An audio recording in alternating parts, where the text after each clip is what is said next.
Welcome and good afternoon. My name is Kamish Orr, and we are back with stories from the Maelstrom. I did one of these a couple weeks back, and I'm still working on some of my analyzing some of the play-by-play data to come up with some videos on that real world play-by-play data. But I thought I'd revisit the Maelstrom, update some stories, mention some news stories. Been a couple of game days since the last update, so 2 game days, so about 8 more games have been played, and we've had some updates. So, by the way, you may notice I've done some tweaking. So there is a story on each game, an updated like a little synopsis of each game, and now I've listed or put a link down here to the game, so you can click on that, and it also shows the game date. So 4/17/22 is the game date I'm on right now. These dates that you see in the side here are the date that I posted the story. So those are the actual date that I posted the story, but the game date can be found down here on the newer games. And if you click on that, it'll take you to the game information. The recap is what you just saw. You can click on the box score and score sheet for that particular game, and you'll get to see that. In any event, first thing I want to talk about is Albert Pujols, who, as you may remember, entered the league.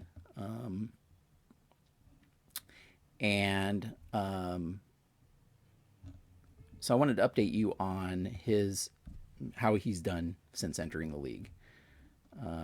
He joined the Chicago Docks, which is the non-Hall of Fame team,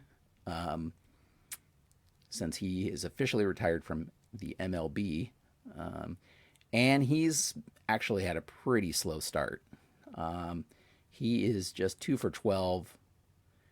He's doubled. He has an RBI, but he's only hit 167 so far.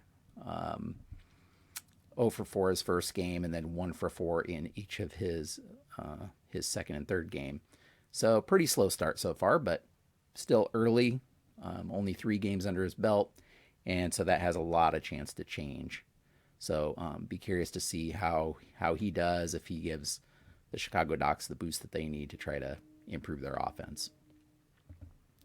Turning now to another hitter that has been off to a slow start, and that is Jackie Robinson. If you remember in the last update, I mentioned that Robinson was 0 for his first 9, I believe. Well, he finally got his first hit in this last game. He went 1 for 4, so it's his first hit.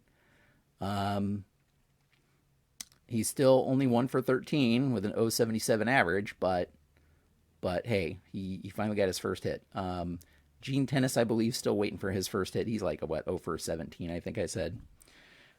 But still a lot of time to go in the season, so that could all change.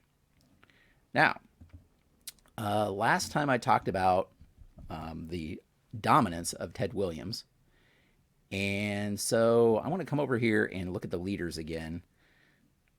Again, if we look at Ted Williams, he's actually had a couple of no-hit games, I guess you might say. Let's look at Boston here and pull up Ted Williams. And yeah, his last 3 games he's been held hitless. He's continuing to walk to get on base, but he's been held hitless his last 3 games. 0 for 3 against the New York Swats, and then 0 for 3 and 0 for 2 against the Detroit Rockets so far. So it's cooled off his batting average a little bit. However, even despite that, he's still hitting 424 and is still leading the entire league in most of the offensive categories. So even after going 0 for in the last 3 games, he is still on top in most of the top categories: batting average, slugging percentage, on base percentage. Tied for Dick Allen with homers, leading in runs, leading in RBI, leading in walks. So still a force to be reckoned with. But what I would actually like to take a look at is, what about the National League batting leaders? So that's Ted Williams. American League is much heavier in offense than the National League. So we can see that Oscar Charleston actually is leading in batting average in the National League. National League, as I said, much more pitching heavy, but Charleston's still been able to hit 400. Trails Bagwell in slugging percentage, and Bagwell's number 2 in batting average at 349. But he's tops in on-base percentage with 478. So Oscar Charleston still, he's not the power hitter, only has 3 homers, but he's still leading in runs, 13 runs scored, leading the league in stolen bases with 4. So he's still doing well, and especially in the low offense National League. Just thought it interesting to take a look at that. So the National League leaders in batting average, Oscar Charleston at 400, Bagwell at 349, Tony Gwynn at 327, Larry Walker 309, and so on. So St. Louis Wizards, which Oscar Charleston plays for, are absolutely dominating right now. We'll get to them in just a minute. The other thing that I wanted to mention is Gil Hodges. So Gil Hodges had his chance to get some at-bats. He's been behind Johnny Mize on the depth chart, if you will. And so Mize had been starting every game, but Mize got shaken up on a play. Jim Edmonds hit a slow roller down the first base line. They collided, and Mize had to come out of the game. That was in the first inning.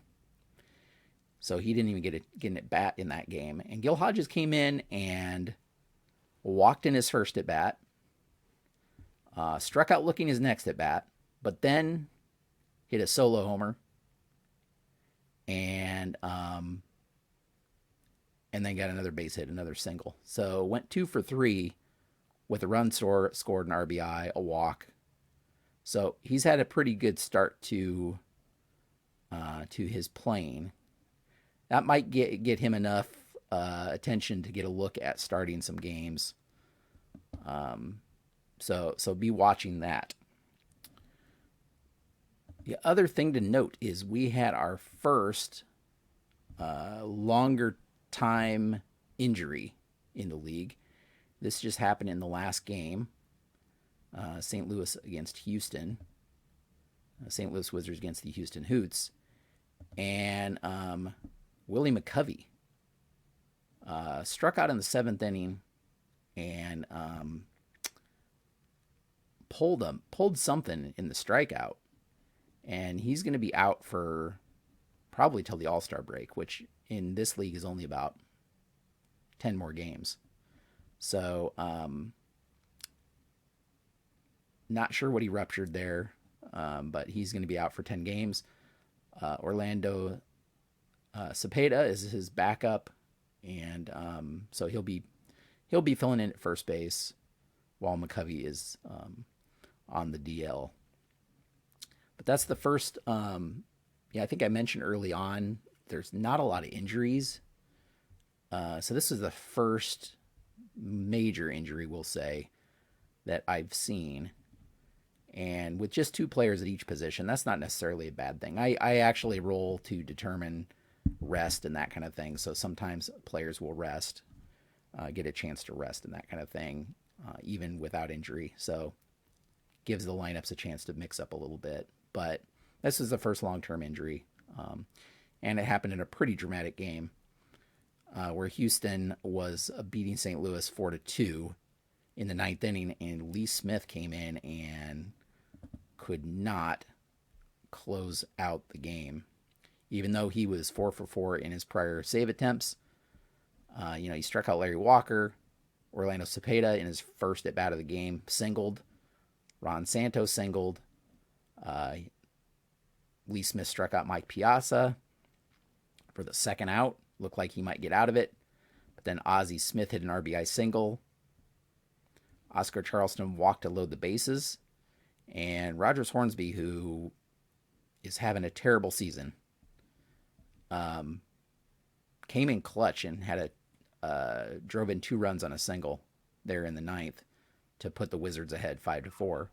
And then Bruce Sutter would save the game with an easy 1-2-3 ninth. So St. Louis is the other kind of surprise, and something I'll note. The Wizards are now 14-2. 14-2. They are dominating right now. And if we can see that they've won their last 3 games. Some of those games have been like the one we just talked about, where they've been behind and come back in the 9th. But just looking at the team, they lead the entire league in ERA, 1.99 ERA so far. That's a team ERA. That's just crazy. Not to mention the fact that they also lead the National League in batting average, 287. So they're scoring runs. They've scored the most runs and allowed the least runs. So it's no wonder that they're 14-2. But now the question is, can any team stop them? Are they going to hit a slump and come back down to earth, or are they just going to keep rolling? Boston in the American League was kind of the same way. They were 10-3, but they have since lost their last 3 games. And Detroit's won their last 4. New York's won their last 3. So the American League is getting a little tighter. Boston was just offensively rolling through everybody. But if we come to the team page and we look at their schedule and scroll down to the last couple of games, we can see that they lost 13-2 against Detroit. They lost 7-2 against Detroit. They lost 4-1 against New York. So at most, they've scored 2 runs in the last 3 games. So their offense has definitely cooled off here the last couple of games. Not enough time. I don't think it's time to sound the alarm on them or anything like that. But I'll be interested to see if St. Louis, has a losing streak here coming up too. We are more than a quarter way through the season. I'm playing a 54-game season with an all-star break, and then interleague playoffs and all of that. So we'll see how things go. Anyway, just a quick update to tell you a little bit about some of the stories going on in the Maelstrom. If you like to follow along, please subscribe so you don't miss anything. As I mentioned in my future of the channel video, if you haven't checked that out, go check that out. I do have plans to do some other non-Maelstrom related content, mostly centered on taking a look at the distribution of outs on grounders, maybe how often teams bunt, that kind of thing, just to see how, if the real statistics, the real distribution of that stuff follows what conventional thoughts would be on it. I think everybody kind of has an idea on where plays are made, when bunts take place, and that kind of thing. But I'd be interested to see if the data backs it up or if the data contradicts it. So that's kind of another thing coming up on the channel. But thank you so much for watching. I really appreciate it. Really appreciate all the support I've gotten. Love to see all of you, all of the comments I'm getting. And until next time, have a great evening.